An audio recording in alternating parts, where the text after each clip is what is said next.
बिहार के बख्तियारपुर से शुरू हुआ जातीय जनगणना का दूसरा चरण। मुख्यमंत्री नीतीश कुमार ने दर्ज करवाया अपना और अपने परिवार का विवरण। इस शो के प्रायोजक है मां भवानी डेकोर प्राइवेट लिमिटेड, मतलब a complete floor solution, new 0 mile Dadar road, Muzaffarpur. Bihar में जातीय जनगणना के दूसरे चरण का कार्य शनिवार से शुरू कर दिया गया है। इसकी शुरुआत पटना के बख्तियारपुर से की गई है। मुख्यमंत्री नीतीश कुमार ने बख्तियारपुर पहुंचकर अपना और अपने परिवार के लोगों का विवरण दर्ज करवाकर इसकी शुरुआत की है। मुख्यमंत्री ने कहा कि लोगों के जाति के साथ साथ आर्थिक स्थिति का भी पता लगाया जा रहा है, ताकि गरीब और असमर्थ लोगों का भी पता लग सके। उन्होंने कहा कि गरीब लोगों का पता लगते ही आर्थिक सहायता की शुरुआत भी की जाएगी। जातीय जनगणना की रिपोर्ट को सार्वजनिक करने के मुद्दे पर मुख्यमंत्री ने कहा कि जैसे ही जातीय जनगणना का कार्य पूरा हो जाएगा, वैसे ही आम जनता के बीच सार्वजनिक किया जाएगा, जिससे लोगों के जाति के साथ साथ उनकी आर्थिक स्थिति का भी पता लग सकेगा। जातीय जनगणना हो गई, इसकी शुरुआत यहाँ बख्तियारपुर से आपने कर दिया। ऐसा है कि जातीय जनगणना का तो सिलसिला 1 राउंड हो गया जनवरी में। सबके उसको देखने के लिए घर है, कौन कहाँ है, और उसके बाद आज से गणना शुरू हो रही है। और कौन है, उनके परिवार में कितने हैं, कहाँ रहते हैं, एक एक चीज़ के बारे में। कोई मान लीजिए कि यहाँ का है, लेकिन अब यहाँ नहीं, उसके परिवार का कुछ बाहर रहता है, यहाँ से मतलब नहीं है। ये सारी चीज़ों का आकलन किया गया। और दूसरी चीज़ है कि ये भी हम लोग चाहते हैं कि इसमें ये भी पता चलेगा आर्थिक स्थिति का, हर परिवार की आर्थिक स्थिति का, चाहे वो किसी भी जाति का हो, अपर कास्ट का हो, बैकवर्ड हो, अति पिछड़ा हो, SC हो, ST हो, हिंदू हो, मुस्लिम हो, कोई हो, सबके आर्थिक स्थिति का भी जानना। तो ये सब जरूरी हम लोगों ने किया है। तो सब चीज़ों के बारे में पूरी जानकारी मिलेगी, तो आगे और राज्य के विकास के लिए काम करेंगे। तो एक तो संख्या मिल जाएगी, और दूसरी बात है कि जाति नहीं बोलना है, जाति आधारित करना है, वो सब कुछ करा दिया गया है लोगों को। क्योंकि अगर कोई बोलेगा तो बगल वाले में भी बता ही देंगे लोग, तो उसको करके सब एक एक चीज़ की जाति आधारित होगा।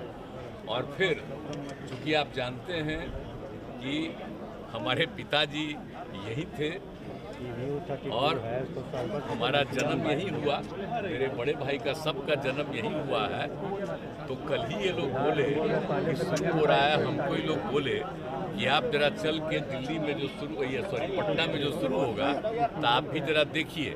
हमने कहा हम देखने क्या जाएंगे, हम अपना ही करा देते हैं। तो हमारा तो जहाँ जन्म हुआ है वहीं जाएंगे। तो इसीलिए आज बख्तियारपुर में इस जगह पर आके हम भी आए, और भैया को सब लोगों को भिजवा दिया, सब साथ आ गए, आज यहाँ पर कर दिया। और बाकी लोग भी हमारे इस पूरे एरिया के बाहर भी रहते हैं, बहुत लोगों को कहा भी दिया, वो सब आ गए घर। अभी सब लोग अपना सर, लेकिन गणना तो होगा, लेकिन इसका रिपोर्ट पब्लिश किया जाएगा या नहीं, और इसका लॉजिकल कंक्लूजन क्या होगा? जरूर पब्लिश होगा। जब एक एक चीज़ की जानकारी मिल जाएगी, तो क्या स्थिति है अपनी, उन सब चीज़ों की पूरी जानकारी लेकर के लेना तो जरूरी है ना कि हमारे यहाँ इतनी जाति में इतने, और इतने लोग की आर्थिक स्थिति ठीक नहीं, किसी भी जाति का नामकरण के साथ। तो इस सब चीज़ के बारे में लोगों को मालूम हो जाएगा ना, कि किसी को ये भ्रम न हो कि वो हर जाति के, किसी भी समुदाय के, लेकिन आर्थिक स्थिति खराब है तो उनकी स्थिति बेहतर हो। तो इन सब चीज़ों को ध्यान में रख करके हम लोगों ने किया। और एक बात और जान लीजिए, ये तो हम लोग बहुत पहले से, जो आप जानते ही हैं, विधानसभा विधान परिषद दोनों में होता था शुरू से कि जाति आधारित जनगणना होनी चाहिए।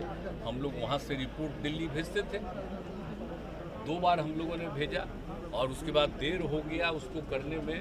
तो फिर हम लोग सारी पार्टियाँ जितनी, सब लोगों को लेकर के हम माननीय प्रधानमंत्री जी से मिले और उनको भी कहा। तो बाद में हमको खबर आया कि भाई हम लोग तो नहीं करेंगे जाति आधारित जनगणना।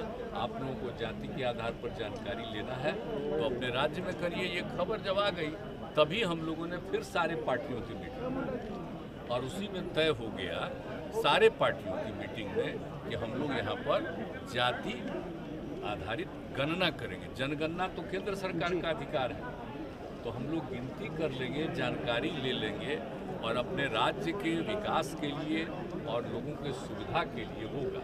और एक बात आप लोग और जान लीजिए, विभिन्न राज्यों से यहाँ पर लोगों को खबर आ रही है कि आप लोग जब कर रहे हैं इतना, तो हम लोग भी किस तरह से कर रहे हैं उसको देखना चाहते हैं। आप जरा सोच लीजिए।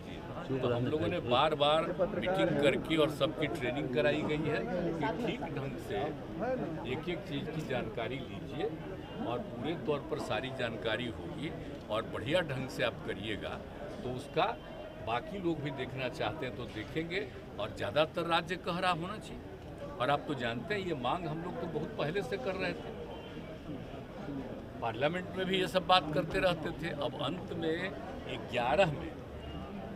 2011 में तो केंद्र सरकार ने एक बार कोशिश किया जनगणना के अलावे ये जानने के लिए, लेकिन उस तरह से जो किया और उसकी रिपोर्ट कभी प्रकाशित नहीं हुई, क्योंकि उसका जो सरकार में थी 14 के बाद आई है, उन लोगों ने कहा कि रिपोर्ट ठीक नहीं, यानी उस समय जो गणना हुई वो ठीक से नहीं हुई, तो इसीलिए वो नहीं हुआ। तो हम लोगों ने कहा कि भाई एक बार जब केंद्र सरकार ने शुरू किया अलग से तो एक ही साथ होना चाहिए था, तो ये लोग तो अभी माने नहीं। और आप देख रहे हैं कि हर 10 साल पर होता था, अब इतना साल बीत जाने के बाद भी अभी तक नहीं शुरू हुआ जनगणना। ये तो आश्चर्य की बात है कि आप समझ लीजिए कभी भी इतना डिले नहीं हुआ और पहली बार पूरे देश में आप जनगणना हो ही नहीं रहा। जाति आधारित तो नहीं है माने, तो हम लोग तो यहाँ पर कर रहे हैं और अन्य राज्यों के लोगों की भी इच्छा है, तो अगर यहाँ पर होगा और देखेंगे कि बड़ा ठीक से हुआ है तो लोग भी इसी तरह से कुछ करने की आरक्षण के दायरे पर भी असर पड़ेगा क्या मुख्यमंत्री जी? आरक्षण का जो दायरा है सब तो उसके बाद की चीज़ है। जब एक बार पूरा हो जाएगा तो इन सब चीज़ों के बारे में जो कहना होगा किया जाएगा, और खास करके जो गरीबी है उसको भी तो देखा जाएगा, सब लोगों के लिए तो मदद किया जाएगा।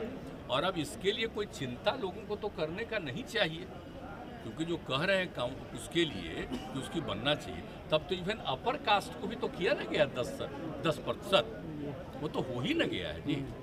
और बाकी लोगों के लिए माने समझ लीजिए अनुसूचित जाति जनजाति और लोगों के लिए है जो पिछड़े और अति पिछड़े, इनके लिए कुल मिला करके है 50% के करीब और 10% अपर कास्ट का हो गया।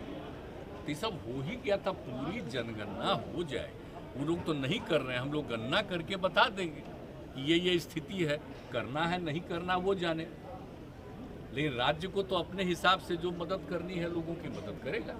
सर 15 अगर एक बार ये हो जाएगा सभी राज्यों में तो ये सचमुच बहुत ही उपयुक्त चीज होगा कि आप जब भी कराइए तो पूरे देश में जाति आधारित जनगणना करा लीजिएगा तो बहुत अच्छा होगा।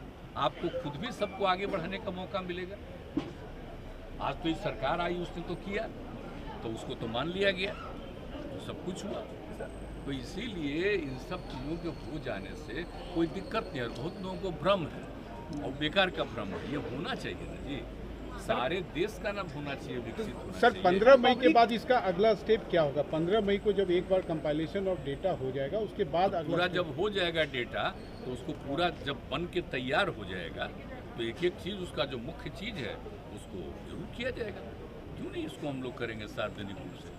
तो ये कब तक होगा? सार्वजनिक कब तक होगा इसका? कोई मतलब थोड़ा सा तो एक एक जगह का लेकर के आएगा और उसके बाद जो पूरा सब चीज़ देख करके और उसी के आधार पर ना सब कुछ कहेगा, तो उसमें थोड़ा सा तो हल्का फुल्का समय लगेगा, लेकिन वो तो चाहिए, आ ही जाना चाहिए। लेकिन वो सबसे पहले जो हो जाएगा उसको तो हाउस में ही ना रख दिया जाएगा, कुंडी गिरा है विधानसभा विधान परिषद में रद्द किया जाएगा और उसके बाद सब publicity भी हो जाएगी। अपने सपनों की आशिया को दे एक नई पहचान माँ भवानी डेकोर प्राइवेट लिमिटेड के साथ, जो है ऑथराइज्ड डिस्ट्रीब्यूटर ऑफ कजारिया।